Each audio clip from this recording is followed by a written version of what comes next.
Audio Jungle.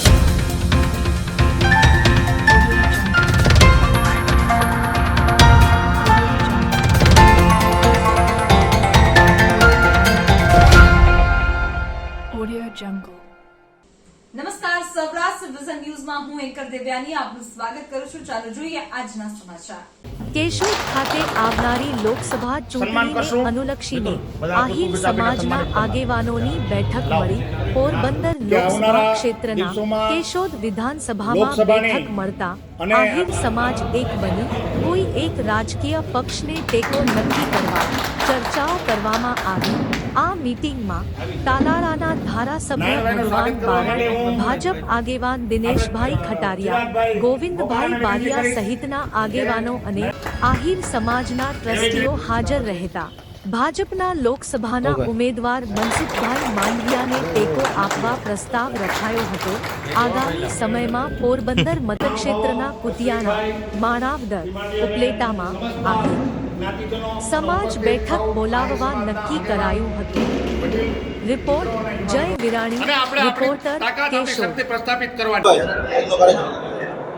મારું નામ છે દિનેશભાઈ ખટારિયા. આજે કેશોદ મુકામે અમારા આહિર સમાજના આગેવાન ભગવાનભાઈ બારડ, તાલાળાના ધારાસભ્યશ્રી અને સૌ સમાજના ટ્રસ્ટી પ્રમુખશ્રીઓએ સાથે મળીને એક મિટિંગનું આયોજન કરેલું હતું.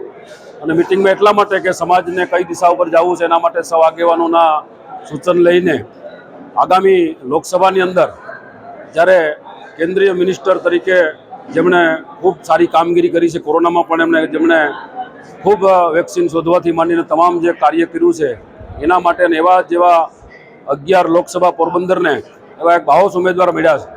ત્યારે સમાજના સૌ આગેવાનોએ અને ટ્રસ્ટીઓએ સાથે મળીને એક સુર વ્યક્ત કર્યો કે જ્યારે આખા દેશની અંદર જ્યારે નરેન્દ્રભાઈના નેતૃત્વને સૌ લોકો વધાવી રહ્યા છે, સૌ લોકો સ્વીકાર્યા છે, ત્યારે અમારો આહિર સમાજ છે એમાં ક્યાંય પાછળ ન રહીએ અને નરેન્દ્રભાઈના અને મનસુખભાઈના હાથ મજબૂત કરે.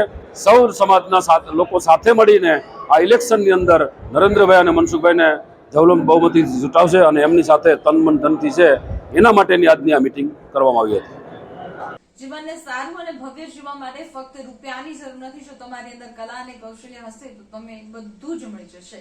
આવા સદવિચાર સાથે બધા સ્વસ્થ રહો, સુરક્ષિત રહો. તેમજ તમારા શહેરના સમાચારો તથા તમારા બિઝનેસની જાહેરાત આ ન્યૂઝ ચેનલ પર મૂકવા માટે સ્ક્રીન પર બધા નંબર પર સંપર્ક કરી શકો છો. તેમજ આ ચેનલને લાઈક કરો, શેર કરો અને સબસ્ક્રાઇબ કરવાનું ભૂલશો નહીં, જેથી નવા સમાચારો તમારા સુધી ઝડપથી પહોંચી શકે. હવે સમય થયો છે વિદાયનો. નવા સમાચારો સાથે ફરી મળીએ. નમસ્કાર.